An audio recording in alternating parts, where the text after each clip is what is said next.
situation, in an ideal sense, you would want your last words, your potential last words, to be to, maybe a family member, a loved one, some shit like that, because, that shit's important. We huddle around our, dying because we don't want to lose them. But at the same time, he's all the way down in fucking Wichita. We didn't know any of this, but now he knows that his brother has just been shot and could be dying. He's gonna speed up I-35 North like a motherfucker, and he could get in a car accident. Or cause somebody else to get in a car accident. More trauma is ensued because of the, intention of good feelings. Her heart was in the right place, but, I don't know, within that situation, it was a poor move, in my opinion. Just because, now the brother's freaking out, he doesn't know. And he's not actually able to do anything. Of course, he's just sitting there with his dick in his hand, but now he feels obviously compelled to go there as soon as he can. Dude, I'd be beating it if I was dying. Well, I don't think you'd have blood flow depending on what you were dying from. Oh, shit. Anyway, but just... I don't know. I think that's a unique case. It is, but... What it has affected is romanticism. It's dying. What do you mean? There's something compelling and romantic about, rushing off to your dying loved one? Well, even just hearing the last thing kind of thing, too. How's that been romanticized? I feel it's always nice. It's something different. Because... Yeah, you call up. Say you call up a girl, right? You guys make plans to meet at this place, this time. Yeah. Your day is essentially revolved around that because making plans and executing them was more difficult back in the day. Maybe they were simpler. But now, on a moment's notice, that person can contact so many other people. And decide to make plans with them and blow off your plans, and they can be establishing several connections at once, and people can get led on, and people kind of play the field. Whereas, at least before, you had the comfort of knowing that that person was taking the time to spend time with you. Or at least you'd hope. No matter where they are or the circumstances. People were still two-timing people before phones. And you didn't get tired of them as quickly because you weren't as able to be around them as much. Well, time was held more so in high regard or seen as more precious because, of the lack of instant connection in some fashion, one way or another. And if anything, it was the longitude? I don't know. The letters, right? It takes some time to get shit through the post mail and whatnot, and so you get a letter from somebody, a pen pal, and it's like, oh shit, that's really cool. Where was I going with this? Use your big boy words. I'm trying.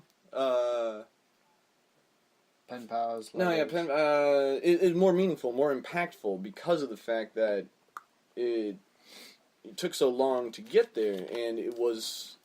It would take time, weeks perhaps before you got a response. I don't know. It required a greater commitment. In a way, perhaps. Well, that's what it was. That's what I was thinking. So you were talking about the fact that people could contact other people and have a bunch of different things going on behind the scenes, or at least behind the scenes to your knowledge. It makes me think of that Spike. It was Spike Lee, Her? Yeah? I don't know. Doesn't matter. That movie. Her? I've seen that. Yeah, the movie was Spike. I don't know. Yeah, Her is the movie. Joaquin Phoenix. Yeah, Joaquin Phoenix. Fucking phenomenal job. And I don't care what anybody says. He looked cool with that mustache. I love mustaches. But. I see where you're going with this. Don't you start. I don't say anything. You were going to say mustache ride is what you were going to say. I was going to say Fu Manchu, but Hey, Fu Manchus are cool. You need to do that. Just because I can't grow one and you can. I can't. You can. Well, I could. That's just you just got to shave off this bit. I know. It's just one of my finer qualities. I have a Fu Manchu.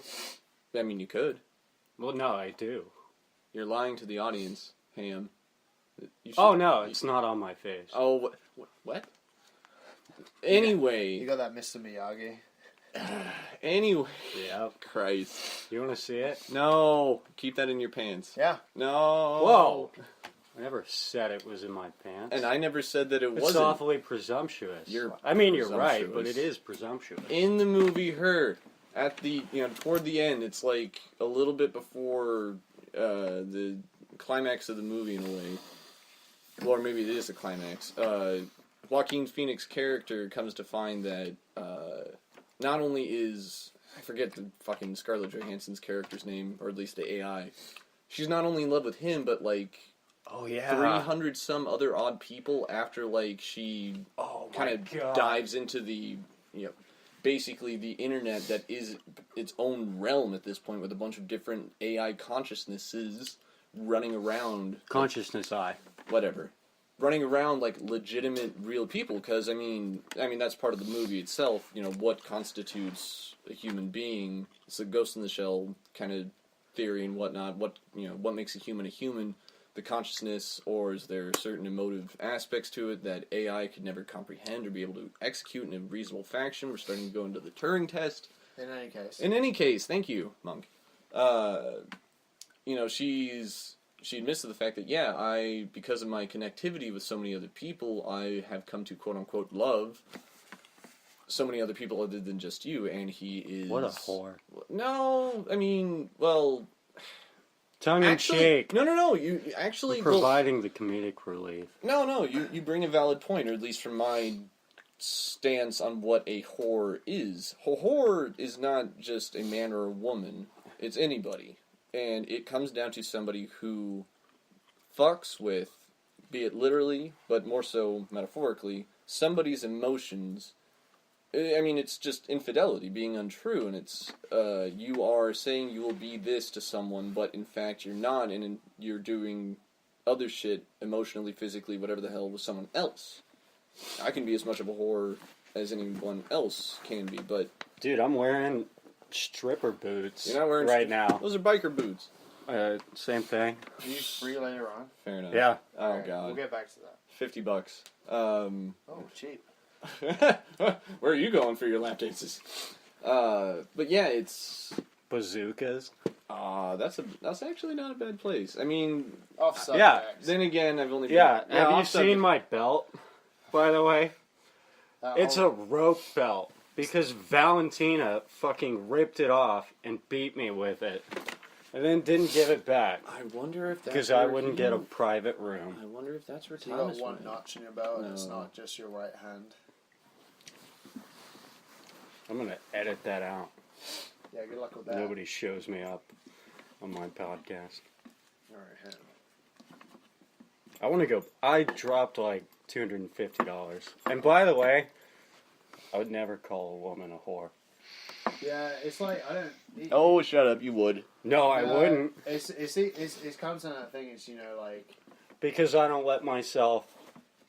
Get fooled by a whore? No. There's Mama didn't raise no fools? I mean, it's if you compare it to, like, what their job occupation is on the street as saying it to them, depending on context. It's just like, I really don't like the thing of calling, it's when people say, say a man and a woman have an argument, they call them a bitch. Wait, who calls who a bitch? We'll say like the man calls the woman a bitch. Or when men refer to women as... Bitches. So like there is like that casual, like, oh, kind of like, oh, bitches and that. But there's like, if you're, like dead in the heat of like an argument and stuff like this with like another woman, there's a difference of being like, talking with guys and like, oh, there's these bitches and stuff like this, to like actually calling a woman a bitch. You know why people do It's the same as that? calling a woman a whore in the same context. Like, it's like when you can tell when two people are fighting and it's verbal to begin with, and they're losing that battle is when they turn to racism. Racism, sexism, something really arbitrary. Because you can't. It's because they're like, that's it. Like, they've lost like everything that they have of their bag of fucking verbal offense.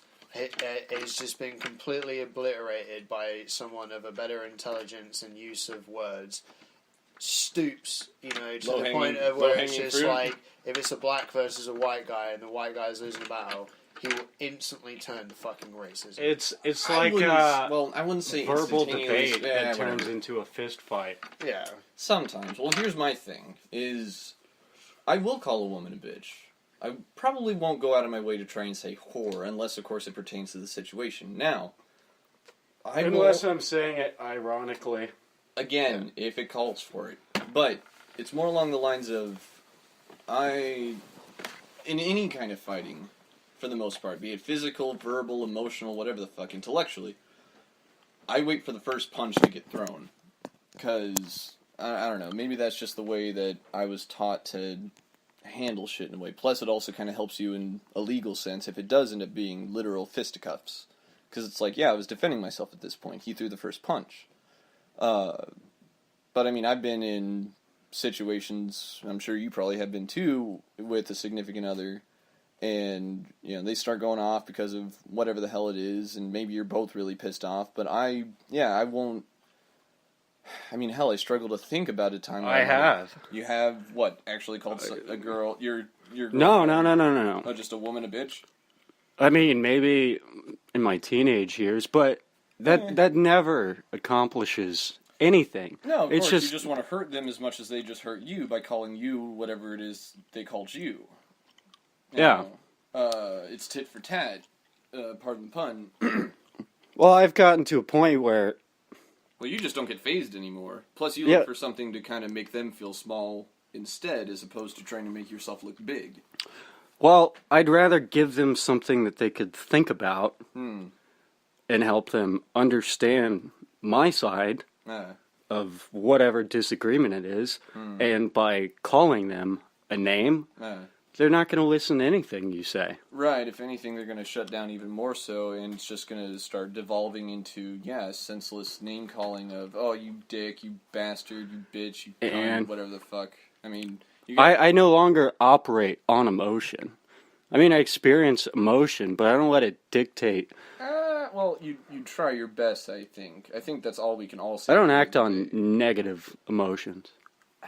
Alright, well, I can't speak for you, I'll just let you say that. I don't know. Maybe I'm just looking at myself and being too neurotic as usual and just having to come to terms with the fact that, sometimes I do let my emotions drive me and shit. I used to be like that. Well, I will tell you this. I used to be like that. But I figured out that that's not effective at all. Trust me, I've had those situations where I said that thing and I just wanted to hurt the person, but I realized that never ends well, and that only creates more damage, because usually it's someone that you wanted in your life at some point, and you may want them back, but you're just like digging a hole that makes that impossible. And I always hate that moment when you realize exactly that, where you're just like, why am I even saying any of this to this person? I should love them, I should care about them, and yet you can't help at times, because you do get locked into that emotional, mental state. But there's that little voice at the back of your head, or at least mine, and it sounds like you too, where it's like, I don't want to do this at all, this actually hurts me to be doing this, I feel stupid, this is wrong, I don't want to, but... You know why that happens? Better of us. What? It's when you have everything at stake, right? Like with if you were to part ways with you. Oh my God! Did I just pull a ham? Delete. Fucking goodbye, everybody. Oh, actually, you know what? We're coming up on 45 minutes.